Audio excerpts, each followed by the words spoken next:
I'm Marianne Glick, and I support the Indianapolis Propoleum and their mission to advance women's leadership in Indianapolis through the Marilyn K. Glick Women's Enrichment Series. I hope you'll join me. Hello, I'm Charlie Hyde, President and CEO of the Benjamin Harrison Presidential Site, and I support the Propoleum. I'm Austin Huntington, Principal Cellist of the Indianapolis Symphony Orchestra, and I support the Indianapolis Propoleum.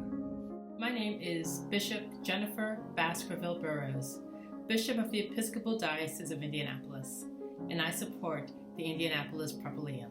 I'm Leanne Richardson, the Executive Director for the National Association of Women Business Owners, NABO of Indianapolis, and I support the Indianapolis Propoleum. I'm Sarah Halter, Executive Director of the Indiana Medical History Museum, and I support the Indianapolis Propoleum. Hi, my name is Rima Shahid, Executive Director of Women for Change Indiana, and I support the Indianapolis Propoleum.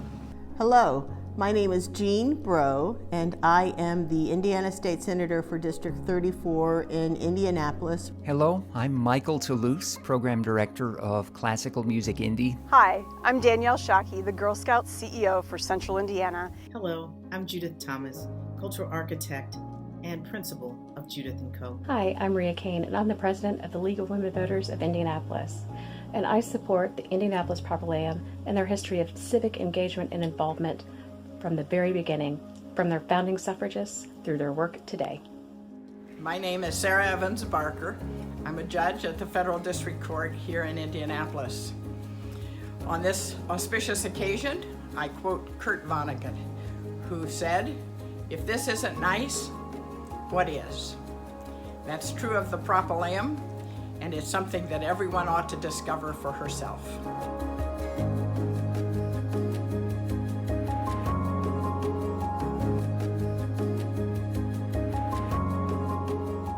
Marianne Glick. I'm talking to you today from sunny Florida. Sorry I can't be with you. Well, I'm not that sorry because it's gorgeous out here. But welcome to the Women's Enrichment Series from the Propoleum. I'm so excited to be able to sponsor this series, which is done in my mother's name.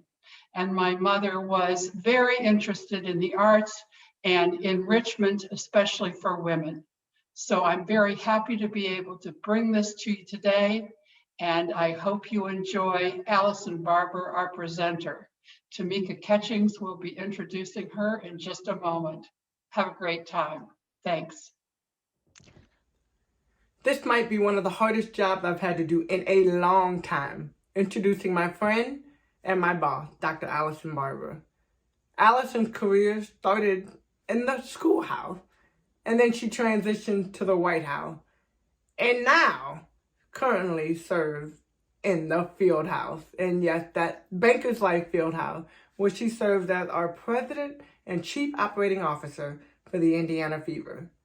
She's a brand builder, a seasoned educator, and a fearless leader. Every single day, Allison epitomizes what it means to be a servant leader in every aspect. She's a recipient of the Sagamore of Wabash and currently serves on the Governor's Committee for the IDDC. And if that wasn't enough, she is a lifetime volunteer for the American Red Cross. I can't say enough just about what it has meant for me in the last almost 2 years that we've served together. She continues to push me and push all of those that are around her. And she focuses on the 3 C's, commit, compete, and contribute, and making that a life decision in every aspect, both on the court and off the court, for all of us and for the players that we get to serve. Please put your hands together and give a warm welcome to my friend and my boss, Dr. Allison Barber. Well, thanks so much, Tamika. Boy, if you've had the chance to work with Tamika Catchings, you know that it's a good day every day to be on the team with Tamika. And man, we are having a wonderful time at the Indiana Fever. I'm so glad to have the opportunity to be with you today and talk a little bit about what it means to be and run the only professional women's team in our state. part of the WNBA. The Indiana Fever is going into its 22nd season, and so that's spectacular. Many of you have been to games. Thank you for that. Some of you are thinking about going back to a game or coming to a game, and we invite you to join us this summer to cheer on the Indiana Fever. And Tamika's doing a great job as our vice president and general manager, and big days and exciting days are ahead for our franchise.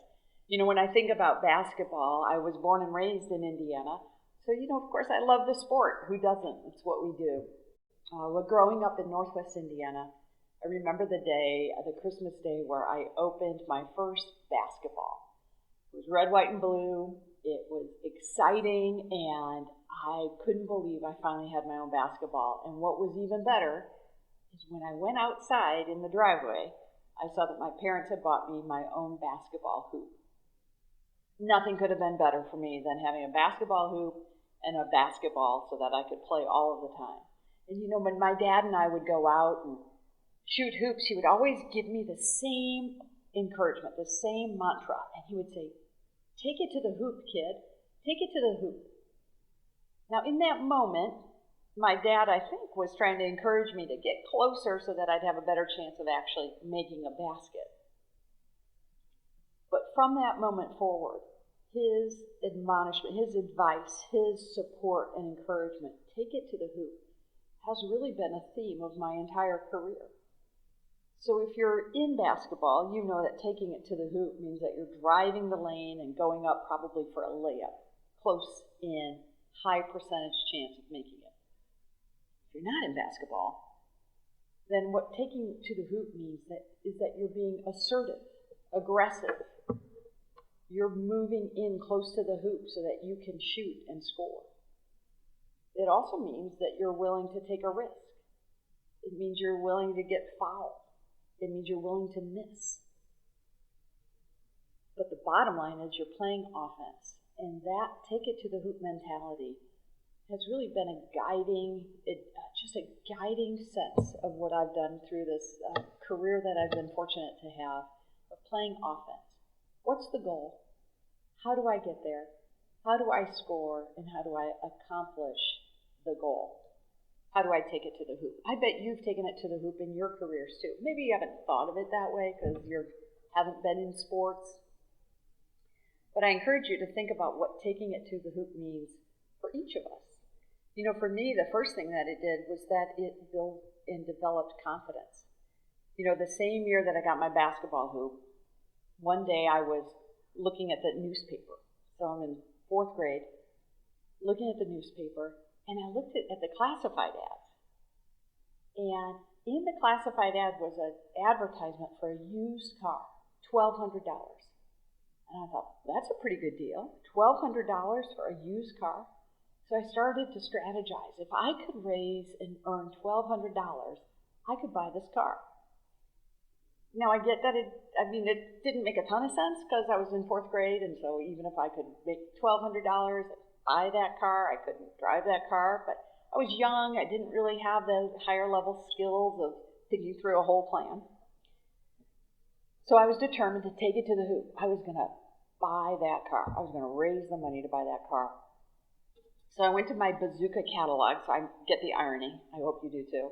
I went to my bazooka catalog, and I looked in the back, and there was different ways to make money. Lemonade stands, making pot holders, selling seeds for plants and vegetables. I thought, well, that I can do.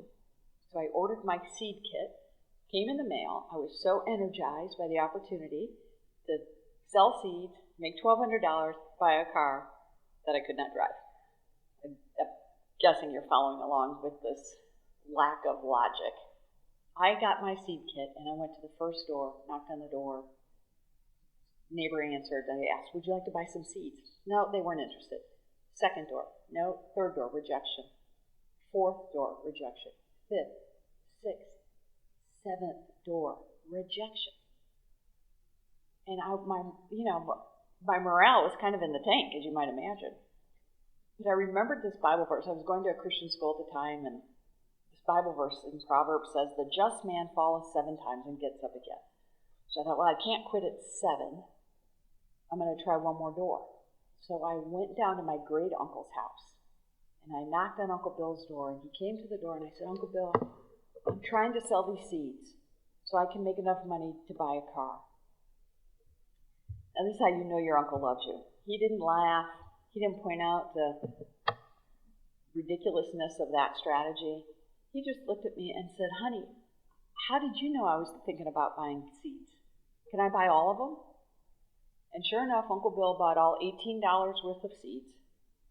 He took the seeds, I took the $18, I sent it back to Bazooka to even out my account, and decided to not continue to pursue purchasing the car.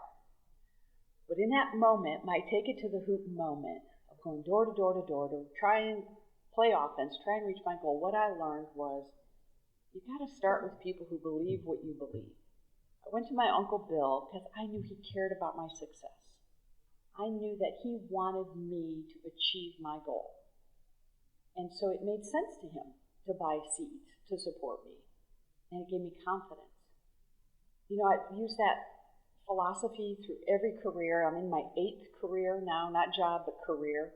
Love new challenges. I've lived for change and disruption. And so in this career, when I became the president of Fever, Indiana Fever, Tamika and I came together, and I pulled the page out of my Take It to the Hoop with Uncle Bill playbook. I said to Tamika, let's create a group of people that will come around us and help support what we're trying to accomplish through the Indiana Fever. And we had created a group called Females for Fever. And we reached out to female executives that we had worked with in the past, that we knew believed in the power of women and the value of women's sports. And they came alongside and have been with us for the first 2 years that we've been doing this together as our support group. And it made great sense because of the confidence I built from selling seeds in the 4th grade to my great uncle. It built my confidence to say, if you can get in front of people, go to people who care about you and your success, who want you to succeed, and they'll come alongside and help you. And you know, we don't really accomplish anything ever on our own. It's always by having people around us to help us and support us. It builds our confidence. So when you take it to the hoop, whether you're a 4th grader selling seeds or a older than 4th grader as the president of the Fever, trying to reshape a franchise to inspire girls and improve the world through this game of basketball, you need people around you that believe in what you believe. I bet that's your story too. Who around you has built your confidence? Who around you has helped you when you've chosen to take it to the hoop? The other thing, taking it to the hoop strategy of playing offense, having a goal, going for it, it also builds and develops your competencies. So you've got to have confidence to go for it. That's not easy. You know, it looks good. It's like, oh my goodness, of course they're going to go for it. But you know it takes confidence. And sometimes, according to research, sometimes women struggle more with that confidence than men do. There's a lot of research out there that demonstrates that men will apply for jobs when they feel like they own 50 or 60% of the required qualifications, where women feel like they need 90%. I mean, that's a huge gap. So I'm not interested in parsing out why that is or what that is. All I'm saying is that women need to build their confidence, and oftentimes you'll do it if you have that take it to the hoop mentality and find out who around you wants you to succeed and ask them to help you get there. Taking it to the hoop also builds competencies. You know, if we were sitting in a room together, I'd ask you to do this exercise, and so I'm going to just ask you to think about it and just maybe do it in the sky as we're sitting there. Write your name, your autograph. How would you sign your name? So you're going to pick up a pen, and in your dominant hand, you're going to write, I would write Allison. It's easy. So easy, because I'm confident in being a right-handed writer. But if you put that hand in your non-dominant hand and now try to write your name, I'm going to give you a second to do that, even if you just do it in the air. Not easy. That was actually challenging. And I'm not even sure I spelled my own name right, because I'm not confident in writing with my left hand. Taking it to the hoop builds confidence, but then it builds competencies. The more you do something, you will write your name, on average, you will write your name 500,000 times over the course of your lifetime. 500,000 times. You're competent in writing your name. What else do you need to be competent in to be successful in your career, in your relationships, in your hobbies? Competencies build on each other. So let's reflect back to when you got your first bicycle. Do you remember that bike? You maybe went from a tricycle up to that two-wheel bike. I remember that like it was yesterday. I had training wheels on my bike, and I rode that bike. Remember the wobbly feeling? You weren't sure those training wheels were really going to hold, but they did. And the more you rode with the training wheels, the more confident you got with balance. And then that hallelujah day came when you got to take off your training wheels. Exciting. Scary, but exciting. Now you're riding your two-wheel bike without training wheels. Well, then advance a couple of years when you get taller, and if you were fortunate like I was, my parents bought me a bigger bike. When I got my new bike, I didn't put my training wheels on that bike because I had already developed my competencies in balance. Competencies build on each other. As you think back on your career so far, on your education, I encourage you to think about what competencies you have now. You might even take them for granted. What competencies do you have now that you've built over the course of your lifetime, the course of your education, or the course of your career? Taking it to the hoop means that you recognize that you have these competencies that have developed over time that allow you to move forward in your goals and accomplishing your goals. You know, on the basketball court, when I played basketball, there were 5 positions. You had your 2 guards, your 2 forwards, and a center. 2 guards, 2 forwards, and the center, the tall person in the middle. Well, now we play this game, and it's called positionless basketball, or universal basketball. So a guard might be, and they use numbers, 1, 2, 3, 4, 5. So when I got this job 2 years ago, and Tamika said, and I'd say, well, what position does that person play? She'd say, oh, the 2 or the 3, the 1, 2, or 3, the 4 or the 5. I'm like, what are you talking about? So once Tamika described to me that what they've done in basketball said, you've got to develop more competencies. You can't just be a good 3-point shooter. You can't just be a good dribbler. You can't just be a tall person who blocks shots. You have to be able to come out from under the hoop and play in a different position to be effective, to build a robust offense, to take it to the hoop in new ways. So, of course, I said to Tamika, well, what positions did you play? She goes, oh, I can play the 1, 2, 3, or 4, of course. Tamika, well-rounded, so competent. But it challenges me when I think of that take it to the hoop mentality. I challenge myself, and I encourage you to think about it too. What are you doing today that could help you build competencies to do something more or different tomorrow? You know, we talk about lifelong learning. My job before this was a chancellor of WGU Indiana. And my average students were 40 years old, and they would come to finish a bachelor's or earn a master's degree. And I witnessed, front row seat, to see people that said, I've done this, but I want to do more. And education's my pathway to build more competencies.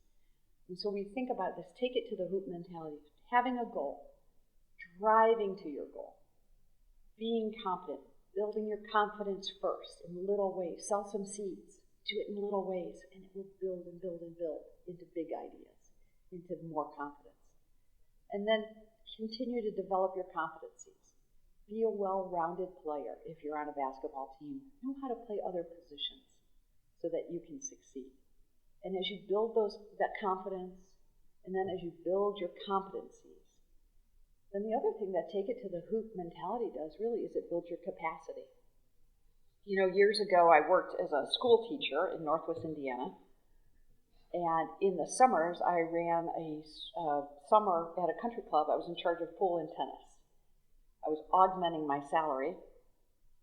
My teacher's salary, I think my first year was $16,000 a year. So now that makes sense that I needed to augment that salary, which I did by working in the summer. And one day I was clocking in, it was old school clock in, and next to the time clock machine was a sign with the Department of Labor rules for employment. All of the businesses have to post that. And at the bottom, it's signed by the Secretary of Labor.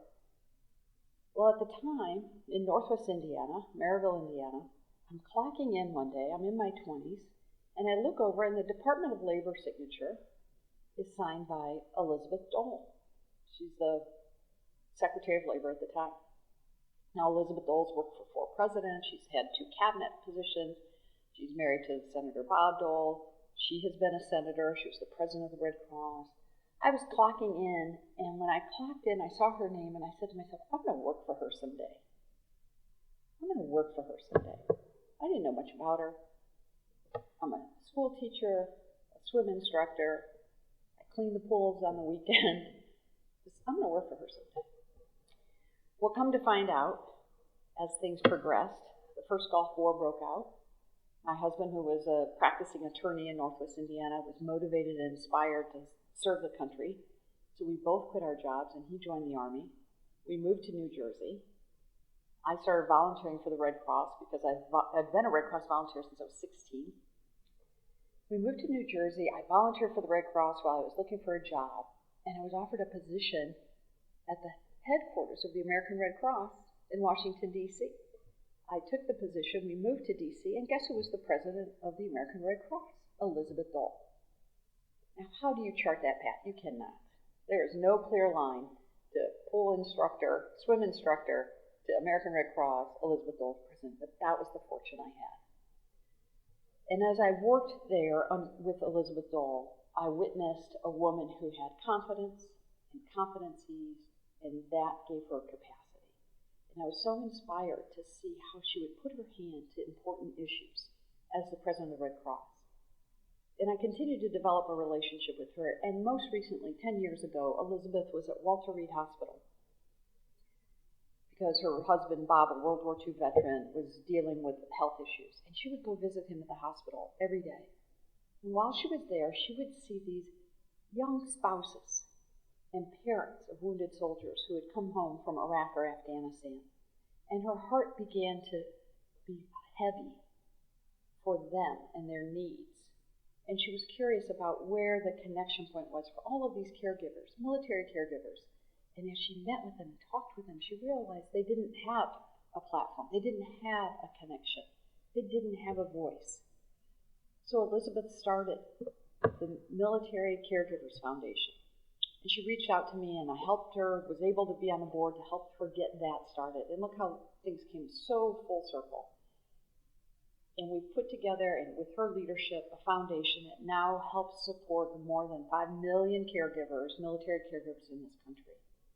But what I took from that was Elizabeth's take it to the hoop mentality, her confidence of her wonderful career, her intellect, and her dedication and hard work, built competencies. It gave her capacity to do even more in her 70s, even more than what others might think could be accomplished. By starting this foundation, she had the capacity to do it. And I take a page out of Elizabeth's playbook and brought that to the Fever too and said, what does it look like for us to be a professional women's sports team that's confident? We take it to the hoop every day. We charge toward our goal with no apology because we believe in what we're doing. We're committed to this game of basketball. How do we take this platform and build more competencies so that we are the best team? We'll be the premier franchise in this country. We'll win another championship for you. How do we build that team and compete for wins on the court? How do we compete for fans? How do we compete for partners? And through our confidence and our competency, how do we build capacity so that we can contribute into our community? You know, our athletes are wonderful women. Not only are they amazing competitors and basketball players, they have such deep compassion for our community in helping others succeed. You know, we saw that this summer through all of the things that were happening in society. Our players stepped forward and said, how can we do more to provide opportunity? How do we do more to really highlight inclusion and diversity and justice? Our players are saying, we have the confidence to be good basketball players, and we have built the competencies to play several positions. And now, because of that, our take it to the hoop mentality means that we have developed capacity, that we can be more than basketball players. We can use this wonderful platform of basketball to inspire girls, to shape conversations, to support nonprofits that are doing good work. and to make a difference in our community. And that's what we do at the Indiana Fever. We take it to the hoop in each of these ways, in building our confidence, in building our competencies, so that we have the capacity to do more than what people expect of us. So we can help use this platform to improve the world. We know we can. And that is the role at the Indiana Fever, and that is how we take it to the hoop. So I encourage you, as you think about your career, where did you build your confidence? How are you building your competencies? But then where does that open up your ability for more capacity, to do more, to be more, and to help more people succeed? We love to take it to the hoop. I hope you do too. Thank you.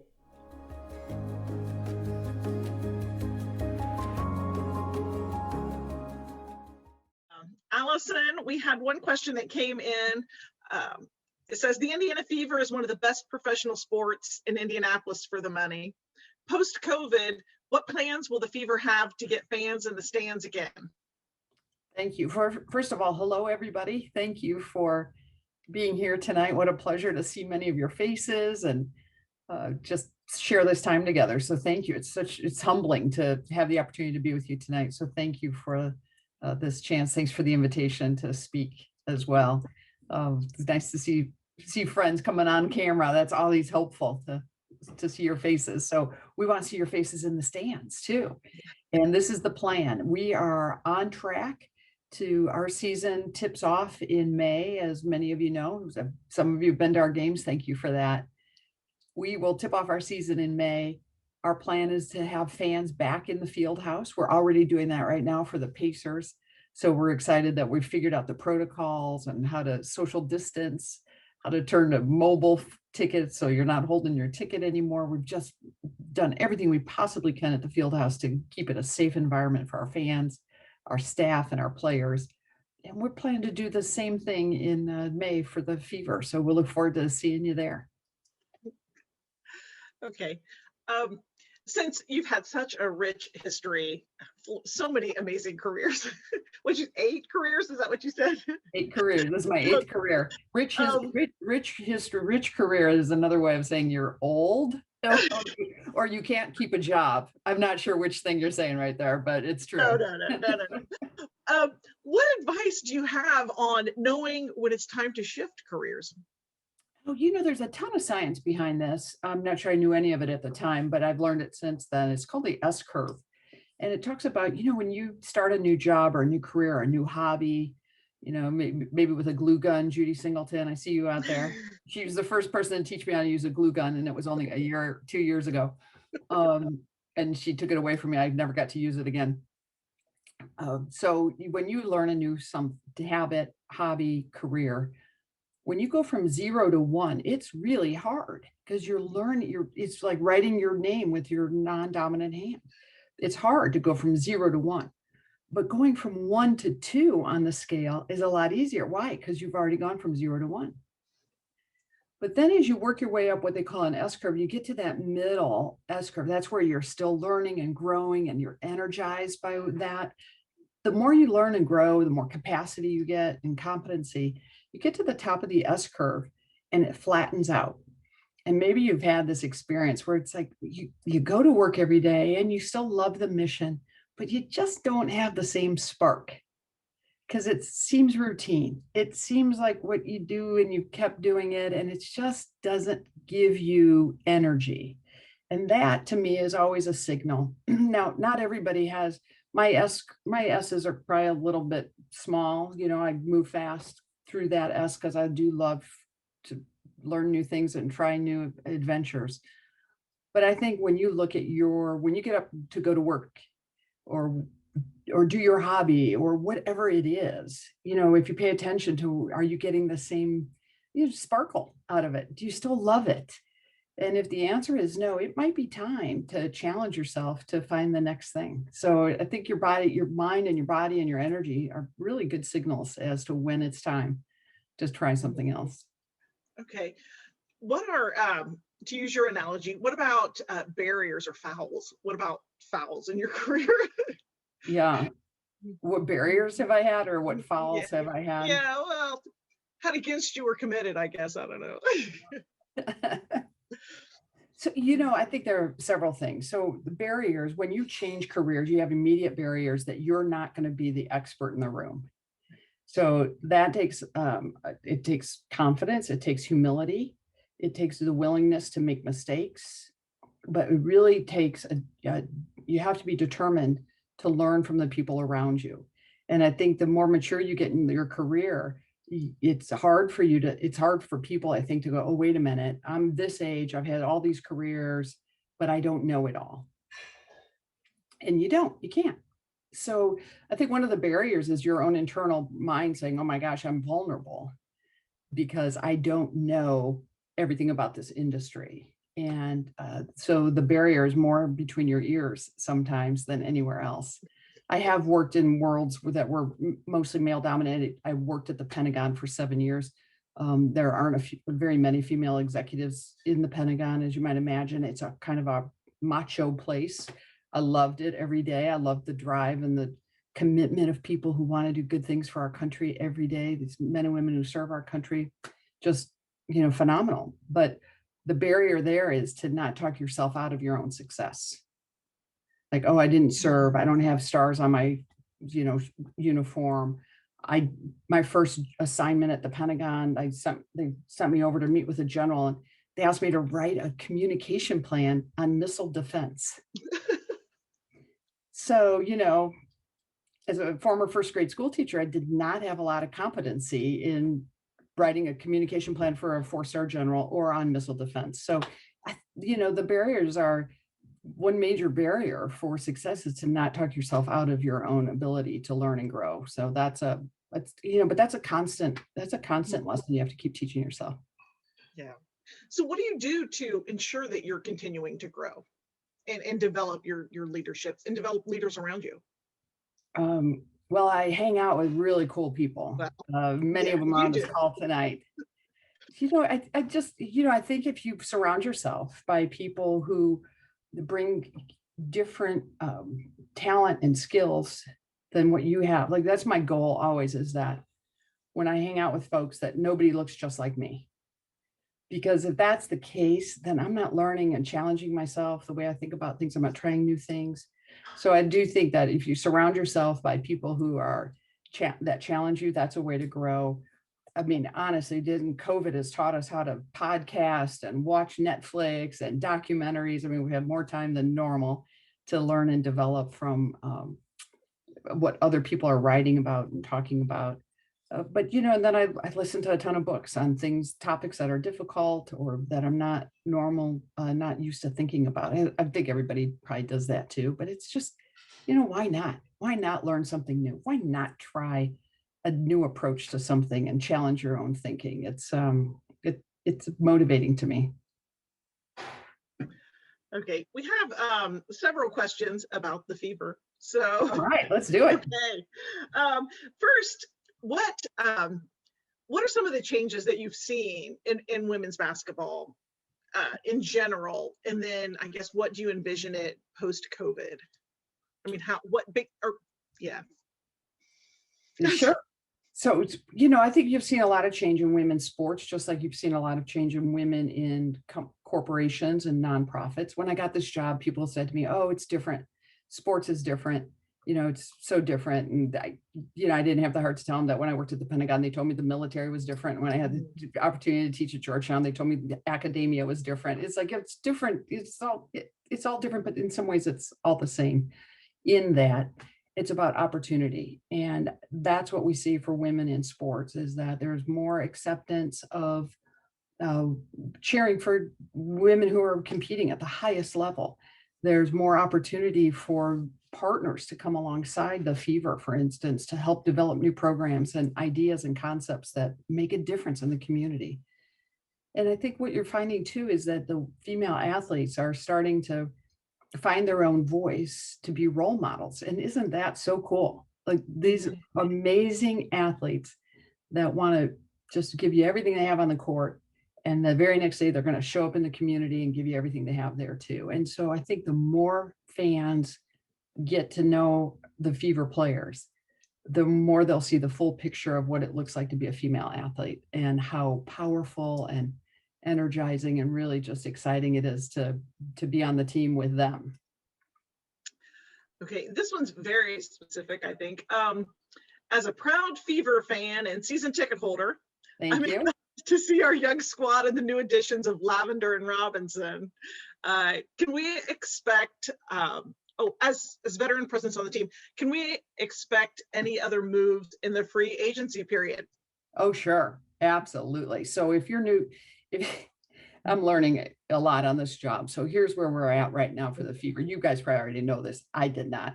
We're in free agency, which means the people who are coming off of their contract, you can work hard to attract them to come to your team. And so we had 3 of our players leave the Fever to go to good offers and good opportunities. We've also attracted Jantel Lavender, who used to play for Chicago, and Danielle Robbins.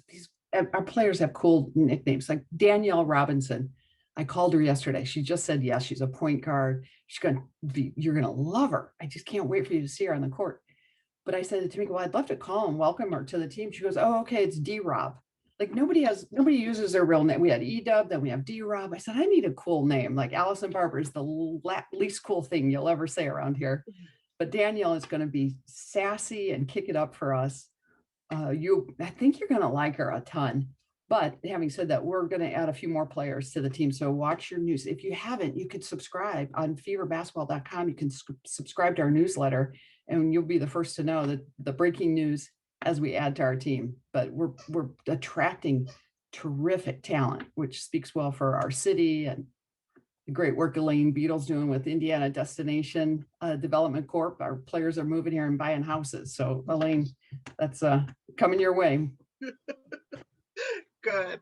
Could you talk a little bit about gender parity in women's sports? It's been obviously it's been in the news more recently with the women's national soccer team, but I know it's an issue across the board. I think the WNBA is doing better than most leagues. We have a new commissioner, Kathy Engelbert. She's done a terrific job with our collective bargaining agreement. So our players are actually making higher salaries than they have ever in the WNBA.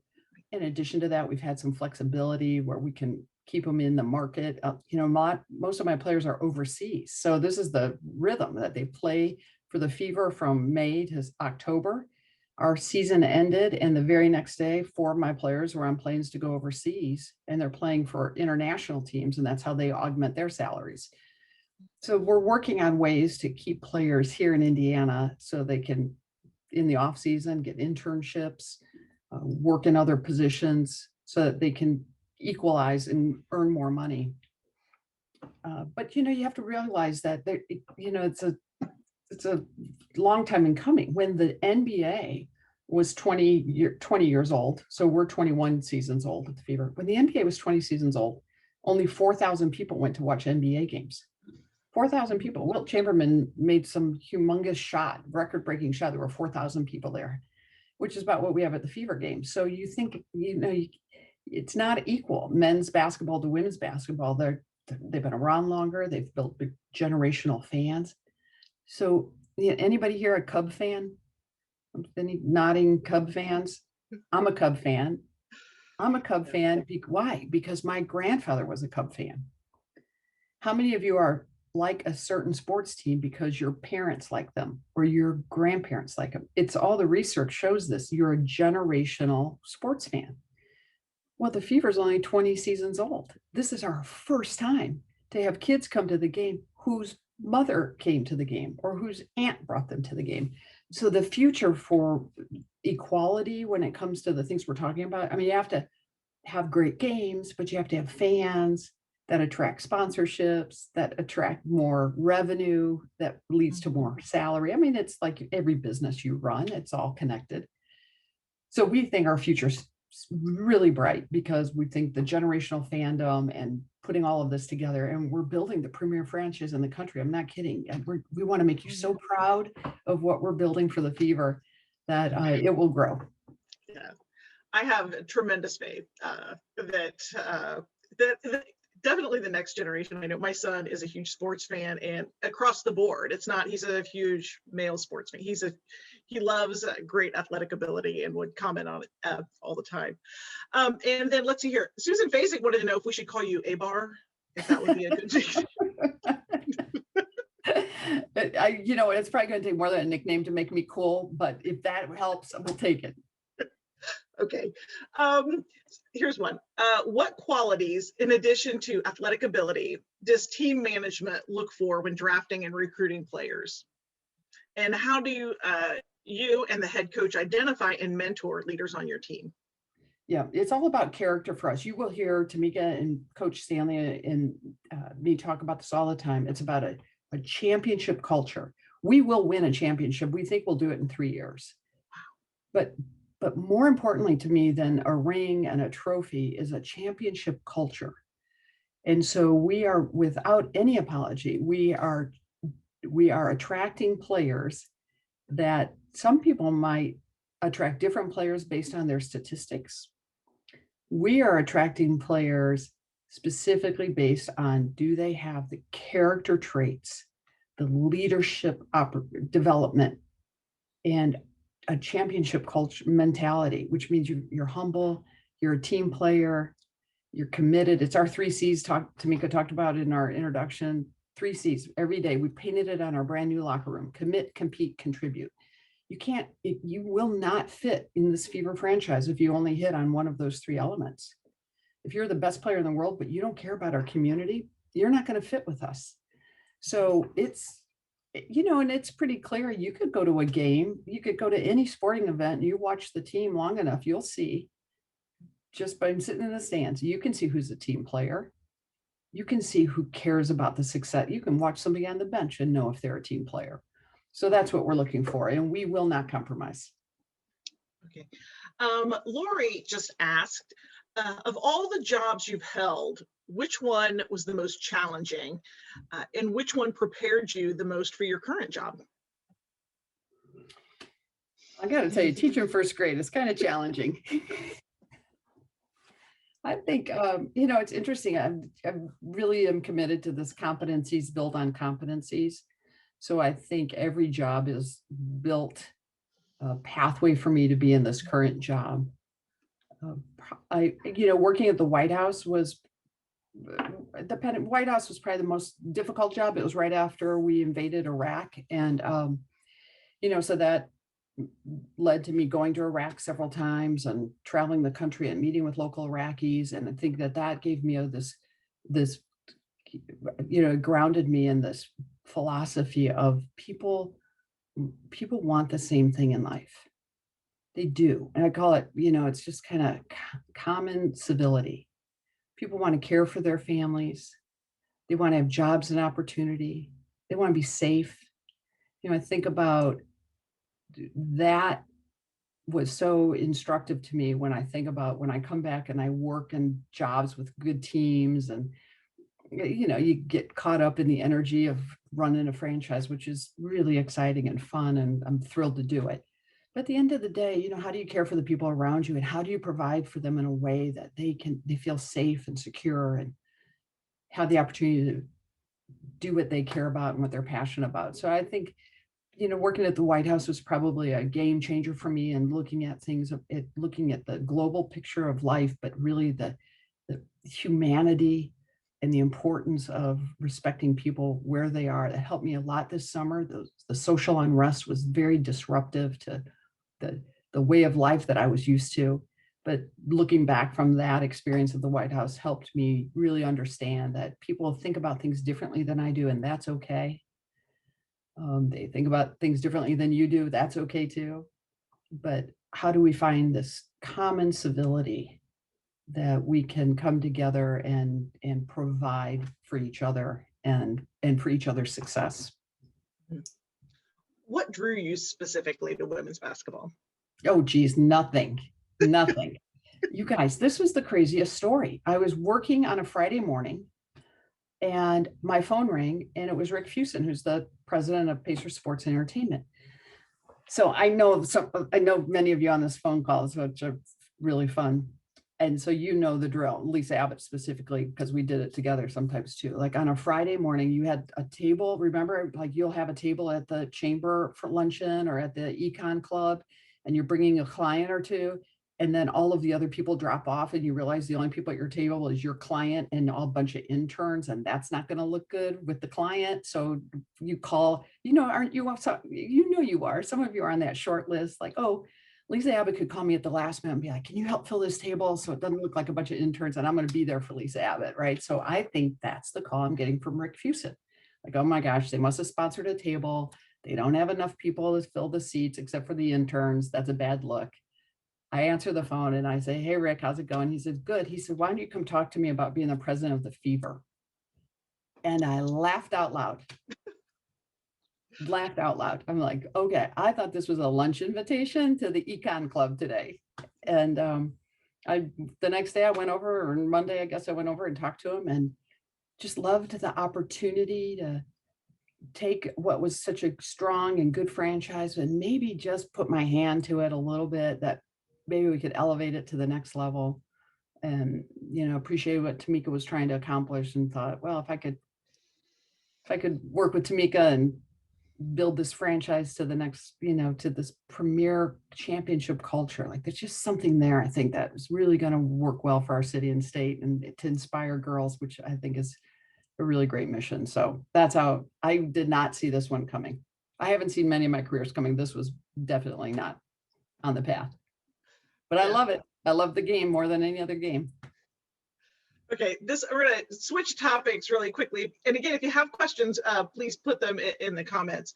So Lorianne and I, when we were preparing for this evening, we were looking at some articles, and we found one in the Indianapolis Star. And I'm going to ask you about this. It takes place in the Situation Room.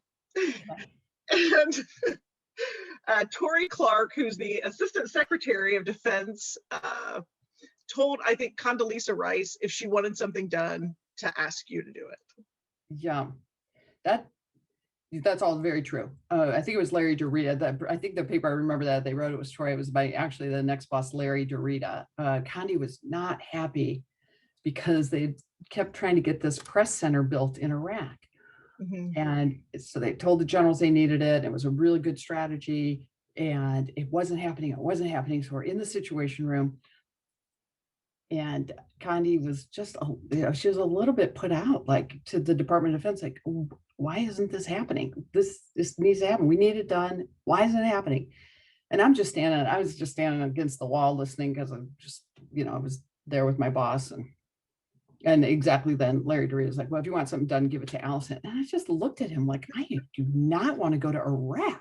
Like, there are some people, God love them, I'm not one. Like, there's some people are like, put me in, coach, I'll go to Iraq, I'll take the hill. And I'm like, no, I'm going to be back here. I'm going to cheer you on when you take that hill. I'll probably make a poster, go take the hill. I'm going to tell you can do it.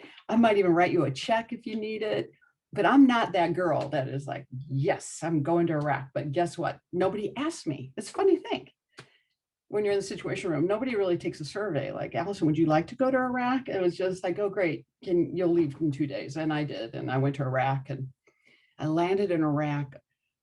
It's a military landing. So your plane corkscrews down. Maybe some of you have done this, but your plane comes in over the landing strip, and then it goes nosedive down, and then it turns on one side, and then it rolls on the other side. And then it corkscrews down to the ground and lands quickly. And when you say why, they tell you you're going to land like that because it would give you a heart attack if you didn't know it was coming. It almost does anyway. And when you ask the pilot, I'm like, oh, why are we landing like that? They said, oh, because it makes it harder for the enemy to shoot our plane down. I'm like, I am a first grade school teacher, people. What is going on here? So anyway, that's how I got my all expense, paid trip to Iraq. It was an amazing experience, but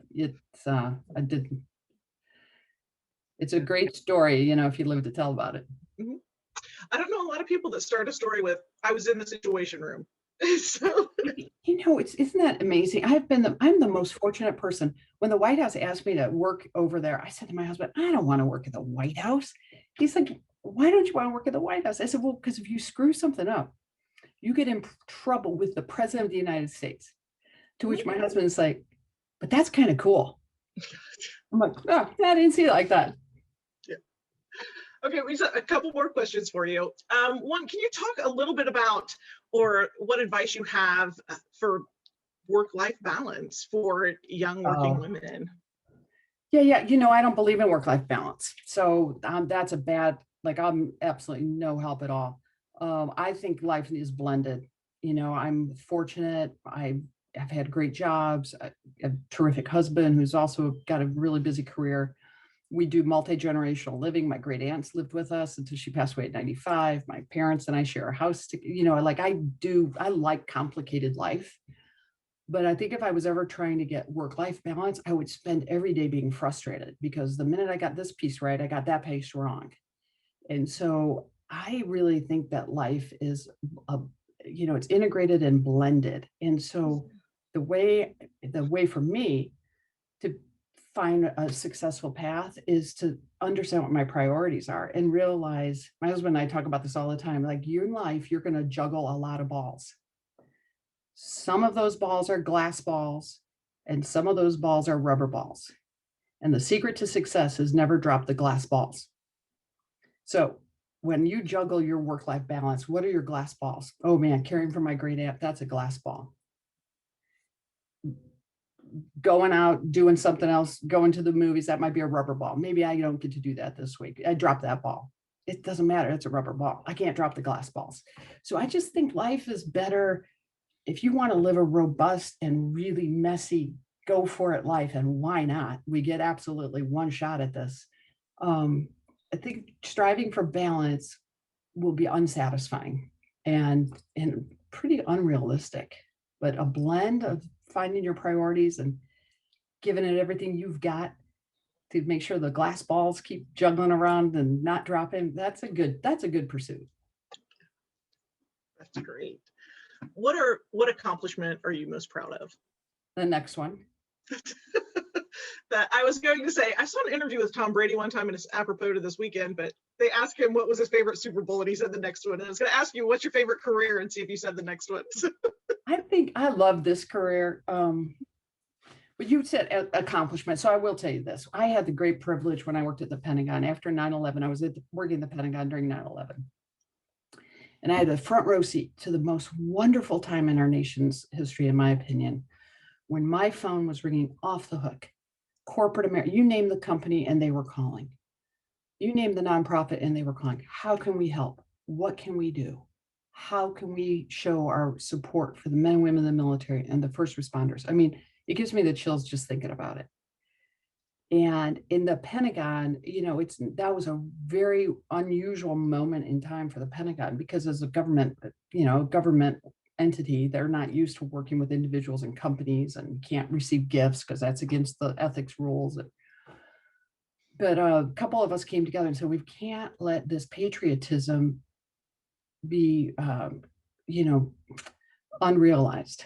And so we thought, if we could do this right, we might prevent that Vietnam mentality from happening in our country, where people may not have agreed with the war, but they took it out on the troops. That was a hard time. And so I thought, well, if we could create a way for the American people and corporations to support our troops and their families and not let it be political, we might just prevent the Vietnam culture. So we created a program called America Supports You. And it was just that. It was a connection program between corporate America. We connected corporate America with nonprofits who were supporting the troops. And this program took off, and it was nationwide, and every nonprofit that was doing good things for the troops was connected with corporations, and it allowed companies to care for troops and their families. And one Sunday night, I got a call, and one of our soldiers was wounded in a hospital in San Antonio. And his wife and kids were driving to the hospital, and a windstorm happened and her car rolled. And the car rolled, she was wounded, and their 2 children were killed. And I got a call on a Sunday night. And I called one of our America Supports You companies and explained this story. And they said, we have people in Texas. We will be there tomorrow to help them. And so the company and the nonprofits came together. They moved the wife to the hospital apartment in the by the hospital to be with her husband. They bought the wife a new car because she totaled her car. They paid for the funeral expenses for their 2 children. And months later, they went to the school of the kids and put in a playground in memory of those kids. That happened, those connections happened because of this America Supports You program, where companies and military families came together and could support each other in real time with real results and real solutions. So I think if I think of any accomplishment that I've had the great fortune to just have a piece of, those are the kind of things that it's really nothing I did. It just was being a part of a program that connected people to take care of our troops and families was really, special. That's incredible. That really is a great story. That's really incredible.